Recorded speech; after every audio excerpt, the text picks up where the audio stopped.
Frank Bonada here for LowKick MMA. We are back with the first show of 2023. Joining me once again is Mr. Murdo Todd. How's it going today, mate? I'm doing good. I'm excited for the year. Little break there, but it's good to be back. Bookies, beware. We are coming for you this year. We are coming for you. We're robbing you this year. Absolutely. Um, I feel like we probably won't be robbing that much in this opening card of the year. Yeah, It's yeah. not Not the the best most. one. No, it's not the most inspiring. Um, But I mean, there's a couple of fights in there that were interesting. We're going to be breaking down the main card right now. Myself and another Scott, Jordan Wright, also did a prelim show. That's I think we'll drop them at the same time. I'm not sure what will come out first. Um, but for now, yeah, we're going to look at the new main event as of last night. Sean Strickland is replacing Kelvin Gastelum against Nassourdine Imavov in the main event of the night.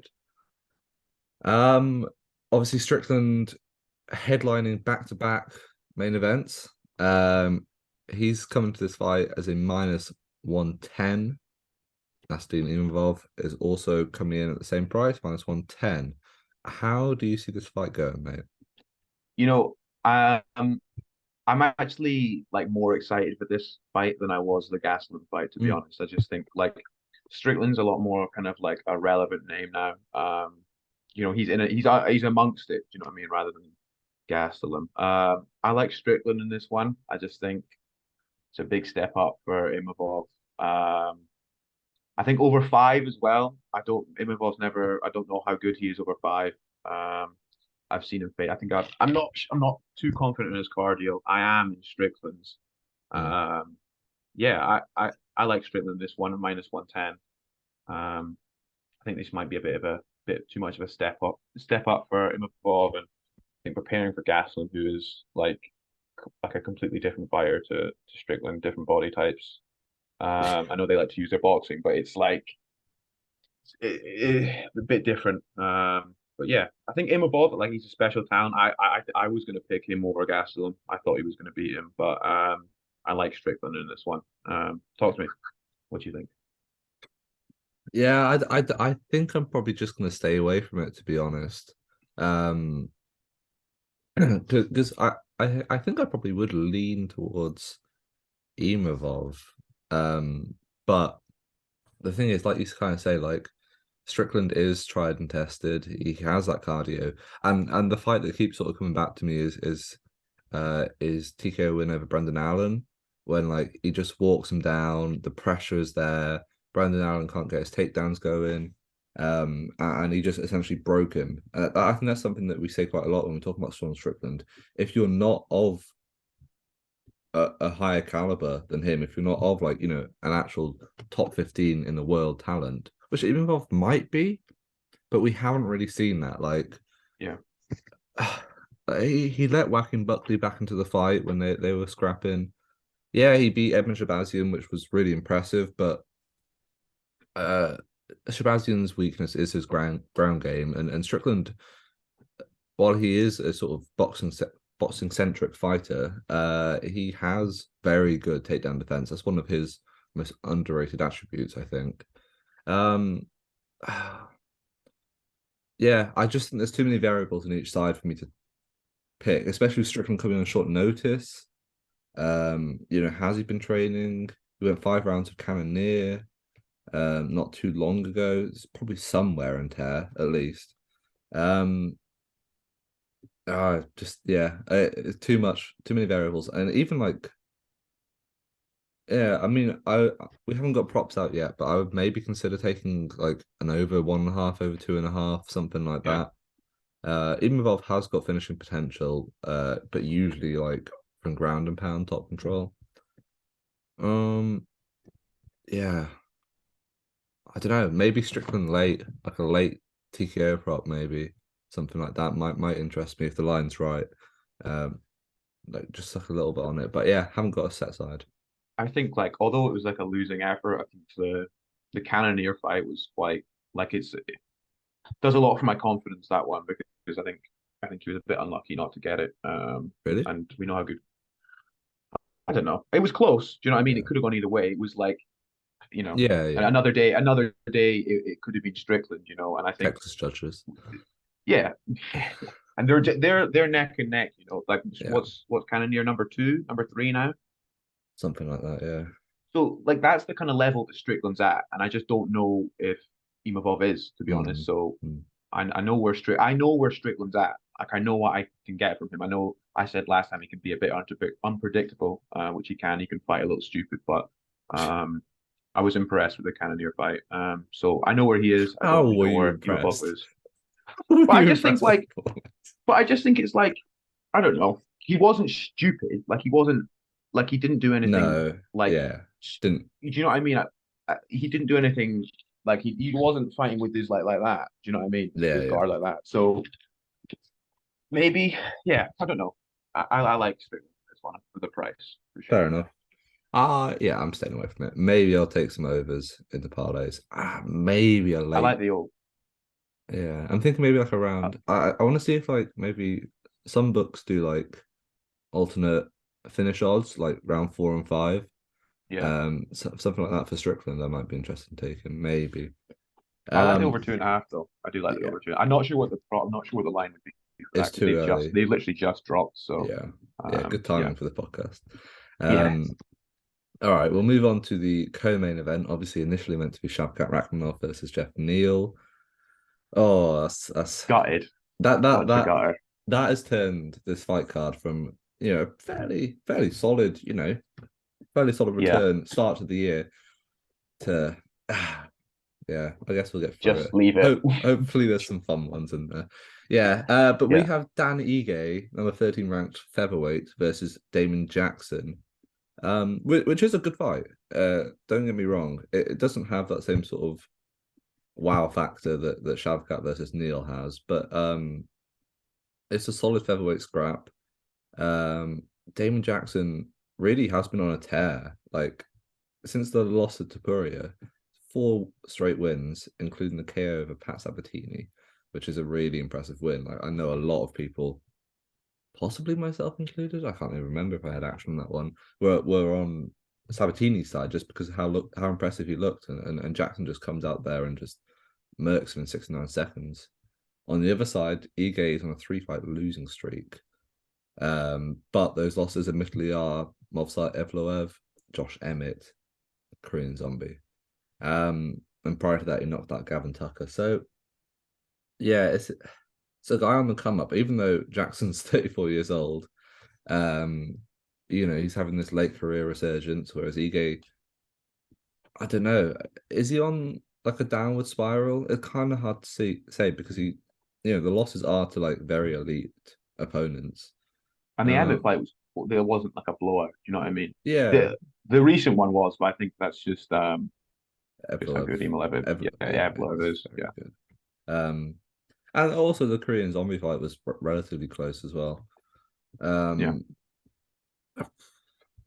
yeah, I don't know, and I feel like more often than not, Jackson's route to victory is a finish. Ige is a very durable fighter. He's one of those classic Hawaiian fighters who's just a chin full of made of granite. So I don't know. The line is fairly close, and I think it's actually probably a fairly respectable line considering form and yeah, and everything that entails. Ige is a -125 favorite, whereas Jackson comes in as a +100 underdog. Yeah. When first kind of looked when I was looking at the card, this is the one that kind of jumped out to me immediately. I like Dan Ige in this one. Mm, Again, like we were talking about in the last one, I know what level Ige is at. He's also Jackson's going to want like his like best route to victory is taking to the ground and getting a sub, but Ige's never been subbed in his career. I think amateur or pro. And I just think like Sabat, I think Damon Jackson's on a good streak, but mm. is like I think the jump from Sabatelli to Dan Ige is a lot, and I don't think I yeah I know what level Ige is at. I don't think Damon Jackson is quite at that level. I don't think he's quite a top in a number 12 ranked featherweight in the world. I just don't. I like the price for Ige. 125. He opened at 107. I was kind of surprised. I thought he would open up a bigger favorite, or at least he would have moved to a bigger favorite by now. Yeah, I like Ige in this one. I bet Sabatelli in the Sabatini. Jackson fight. Sabatini, sorry. Yeah. Yeah, and I was surprised to say the least to see David Jackson win that one. So yeah, I like Ige in this one. Yeah, I feel like it's another one I'm going to stay away Not from. convinced at all. Not convinced at all in that. Yeah, I don't know. No, I get it. I do understand. It was just one of those ones. It's like for some, it was just like it just jumped out of me. So I Mm. thought, No, fair enough. Yeah, but go and gut I just feeling. because yeah, I just think yeah, I know what I get from Ige, and I don't from Damon Jackson. To be honest, I think on the feet as well. I just think Ige, Yeah, yeah, he has got some far power in better. his hands, and Yeah, Damon Jackson has shown to have a little bit of a weak chin. So I don't know. But then, like, if the fight goes to the mat and the scrambles and whatnot, like Jackson has some real finishing potential down there. So for sure. yeah, probably going to stay away. I might, you know what's inside the distance looking like? Let's have a Are they look. out? I don't think. Yeah, they're out. Fight doesn't go the distance plus 120. I don't mind that. I That's actually a good quite line. I actually quite like that because Jackson does finish his fights more often than not. Um, Ige has power in his hands. Jackson has been knocked out quite a few times. I think. Yeah. I'm saying all that. I need to double check his No, record, he but has. He's been stopped in all three of his fights. He's been KO'd in three of his four losses. yeah. And then the other was a He got murdered by Ilya Vieira. yeah. Oh, that was bad. That's Yeah, that was. I remember watching that. It's just like oof. And then that's what's gonna happen. the mob lead Kopylov jumping knee like 10-second KO and PFL as well. Oof. Um, So that's what we're hoping for me getting this one. Just a 10-second jumping knee, so I don't have I'm to stress I'm about it. I'm gonna take fight doesn't go the distance at plus 120. I I I, That's a I good like line. I like that line. Yeah, that's gonna be my play for this one. And yeah, sure. I'll be there with you hoping the lands the flying knee. Yeah. Um, yeah. No, I like that line. I'm gonna actually take that right now. Because yeah, that's a good price in my opinion. All right, moving on. Punahele Soriano versus Roman Kopylov in the middleweight division. Okay, this is a fight I finally do have a set side on. I'm taking Soriano to win. Um, I'm probably taking by KO as well, to be honest. I bet his money line. To be honest, I hit it too early because I got minus 117. It's already close to minus 160. Um, but yeah, I think he's the better fighter. I'm not a Yep. huge fan of Roman Kopylov, in all honesty. He looked pretty good in that last fight against Alessio Di Chirico, but Di Chirico is such a weird fighter who like can really turn up on his day, or he can just be like, like someone who's belongs to the amateur scene. He's retired now. I think that was his retirement fight actually. Um, so yeah, Soriano hits really hard. It's got I'm gonna say a long. No, he has a shorter reach than Kopylov, so ignore that. Got a good chin though. Likes to scrap, likes to throw down. And I fancy him to get the win over Kopylov in this one. What's your read? Yeah, I'm in agreement here. I like to see Soriano kind of mixing his like his offensive wrestling in this one. I think he's got a collegiate wrestling background. I'm not sure what. I don't think it wasn't D1. I can't Right. remember what if it was D1 or D2, but mix that in. I think Kopylov's got some issues off his back. Yeah. And Kopylov's even if he doesn't, even if Soriano doesn't KO him, I think Kopylov starts quite slow, and I think Soriano can nick kind of some early rounds, and then Mm. even if he has to survive in the third, I think I like him in this one. One of the more confident picks on the card, Yeah. but I'm in agreement with you here. Yeah. He's just a dog as well, Soriano. Like he really will like just um I don't know. Yeah, he's just down to scrap and Yeah, I don't know. Kopylov did look really good against Chirico. That's the only thing that's given me slight pause. Like if it weren't for that performance, I would I would just hammer Punhele's money line. But yeah, I don't know. Well, I think this is sort of like a make or break fight for Soriano, to be honest. Like he's looked good, he's a clear action fighter, but is he going to make anything of his career? Yeah. I think this is that fight. 30 years old now. This is the fight that he needs to sort of really make a statement. So moving on, women's bantamweight fight: Ketlin Vieira versus Raquel Pennington. What's the read, mate? Brutal, man. I have honestly, this one is just like I'd maybe side with Ketlin Vieira. Kind of coming off 2 wins over 2 former champions. I know people weren't happy about the Holly Holm. Well, some people weren't about Oh the yeah, Holly Holm decision, but she'll be feeling on a roll. She's younger, I believe. She'll be kind of wanting to push for a title. She knows that maybe next one, she gets a shot at Nunes. So yeah, it's not like I'm saying this with confidence. It's like if I have to pick a side, it'd probably be Vieira. But really, if you have any stellar arguments, I'd be more than open because honestly, I have. This is one of those ones I'm just like I'm gonna avoid. I'm not touching this one. No way. But what about you? yeah. I like Raquel Pennington to win this one. Pennington by decision. I think she's a really good boxer. I think her striking skills are quite underrated. And she's shown that she actually can. She has that sort of finishing potential. Like the fight with Macy Chiasson, she saw the opportunity to grab that sort of like modified ninja choke, guillotine choke. It was like a weird variation. Just snapped that arm with like a second, without a second thought. Vieira, yeah, I mean, she did not look very convincing against Holly Holm at all. It was just an awful fight. And the Misha Tate scrap, I mean, yeah, she's a former champion, but Misha Tate's looked awful since coming back. Yeah. So I don't think those 2 wins really tell you too much about Ketlin Vieira, apart from the fact that she's able to compete over 5 rounds. This is a 3-round fight. And prior to that, she's dropping losses to Yana Kunitskaya. And Irene Aldana, but I rate Aldana. Yeah, I don't know, 4-fight winning streak for Raquel Pennington. Yeah, including the finish over Macy Chiasson. There's not a massive height discrepancy between them. And I think she's the better striker. I really do.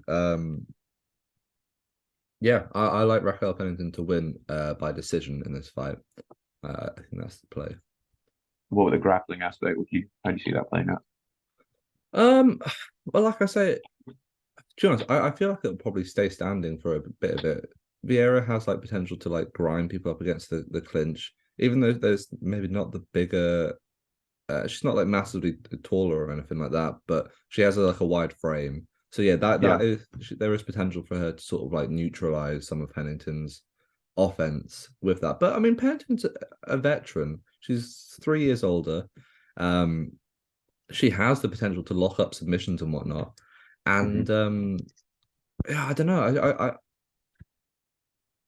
I think she can probably fend off Vieira's attacks, and I feel like she has the potential. Her striking, yeah, maybe she doesn't have massive KO power, but she has potential to have bigger round winning moments than Vieira.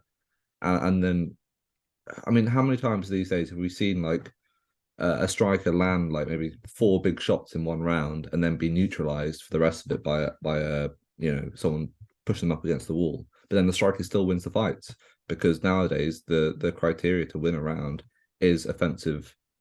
It's damage, isn't it? Damage and offense. So yeah, I mean, I'm not going to go heavy on it, but Raquel Pennington, I think it's like plus 150 by decision. Yeah. I mean, it's exactly tied, isn't it? The line. Yeah. Even the decision line is completely. It's exactly the same, I think, all across the board. Yeah. Close fight, but like I say, I feel like I give Pennington the edge, so that's the side I'm going to go.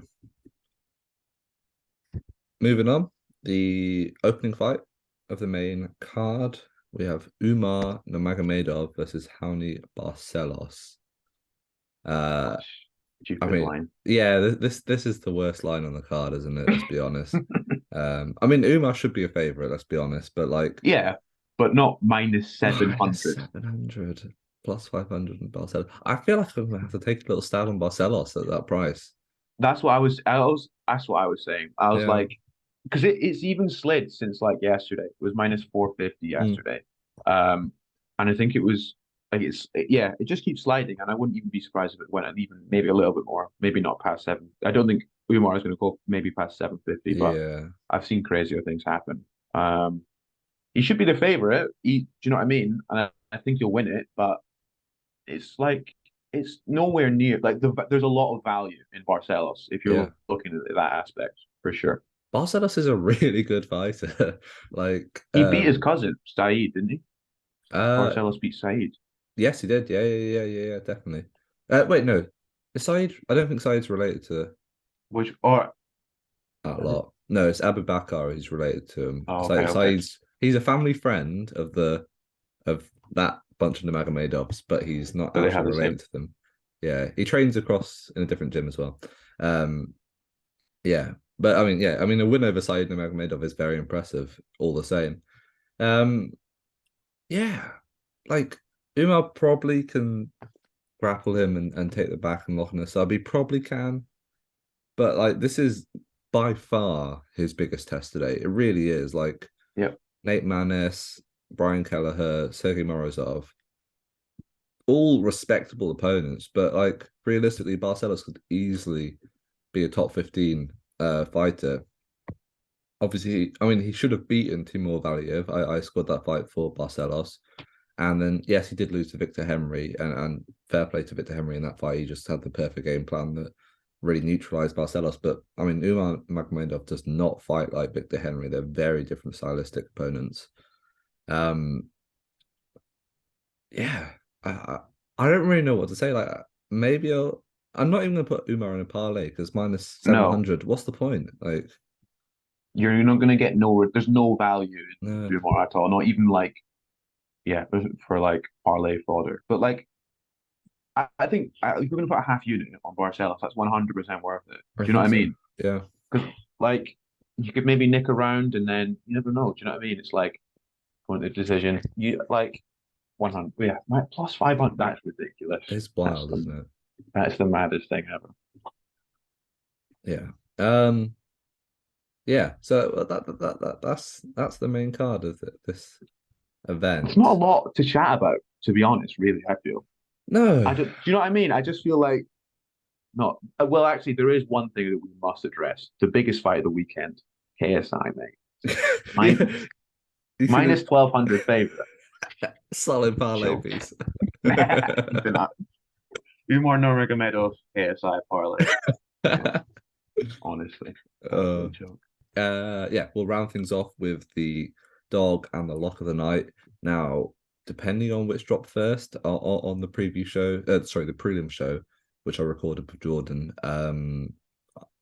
I took Gastelum in that fight, but obviously he's now out, so I'll be picking a new uh dog of the night. My lock was Alan Nascimento. And I mean I may as well just go first. My dog of the night will be Raquel Pennington by decision. There aren't a lot of underdog lines I like on here, but plus 150 for Raquel. You know, the majority of her win conditions is typically by decision. So uh, I will take Raquel Pennington plus 150. What's your dog and lock, mate? Like Frank, my dog was going to be Kelvin Gastelum because looking at this card, there is not a lot of viable underdogs. I think like the underdogs I would have like they're either either plus 500 or I actually like the person that they're fighting. Do you know what I mean? It's like Yeah, um for my lock, I'm gonna go Charles Johnson. His line has dropped dramatically, so that gives me a bit of confidence.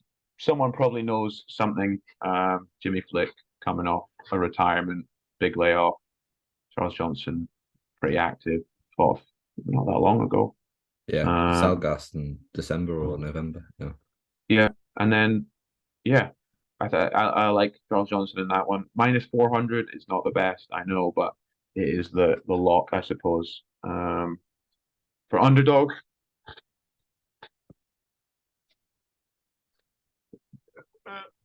You know what? I might have to go Kopylov, to be honest. I What? might have to.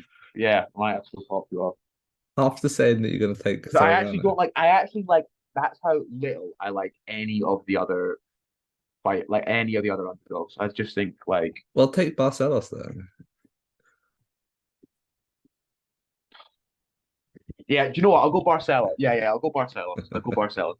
My dog of the night, because honestly, I think just what a ridiculous card. What a stupid card. After the James Krause thing, they can't handle us making money. They hate it. They can't deal Yeah, with it. yeah, I know. But Well, I mean, yeah. We'll see how it goes. Yeah, not the most inspiring card to start 2023 off, but this will only be the catalyst that leads to our continual daylight robbery of the bookies in 2023. yeah, Um, next week we are coming. We're hitting it hard. yeah, UFC 283. yeah, I think so. Yeah, The Is the it Brazil card, 283? yeah. I mean, I'm looking The at Brazil already. card. Terence McKinney is only -125 against that Ismail Bonfim. I like that. Def, Gregory, I'm taking that right what a now. main card as well. Yeah, it's not Obviously, bad.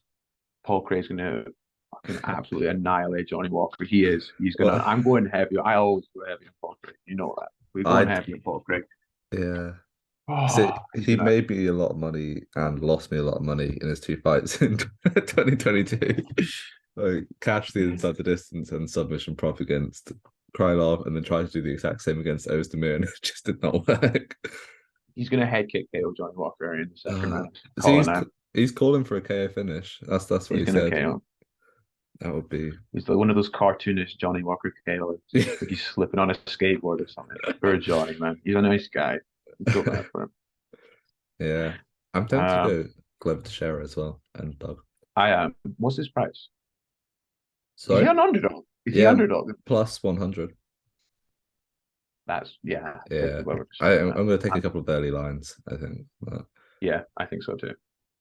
Right, well, that's all coming next week. We'll do a thorough breakdown of the whole card. I'll probably have another guest on to do the prelims with.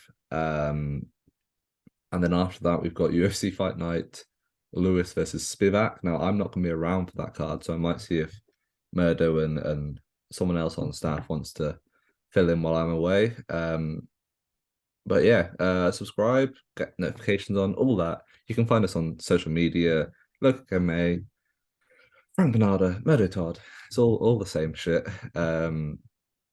And yeah, we will see you next week.